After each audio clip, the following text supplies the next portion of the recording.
hoje, no meio da pandemia, as pessoas estão apertando os dentes. E uma das consequências do bruxismo é a retração gengival, né? Aqui, nesse paciente, a gente consegue visualizar que a gengiva retraiu bastante e expôs a raiz, dando sensibilidade ao dente do paciente.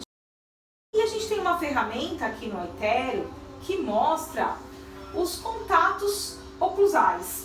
E aí a gente consegue ver da onde que vem, né, da onde que o paciente está pressionando mais, que a gente consegue visualizar que o contato ele não está equilibrado nesses pontos vermelhos. A gente tem que ter contatos oclusais, os dentes de cima com os dentes de baixo, mas eles não podem chegar a ficar vermelho, como a gente está vendo aqui, porque nesses pontos vermelhos ocorre aquela retração gengival que a gente visualizou aqui no paciente, né, que está bem forte.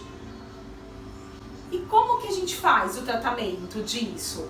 Nós colocamos placas de mordida, né, que são as famosas placas mio-relaxantes, e depois realizamos um ajuste oclusal no paciente para impedir que tenha um progresso dessa retração gengival.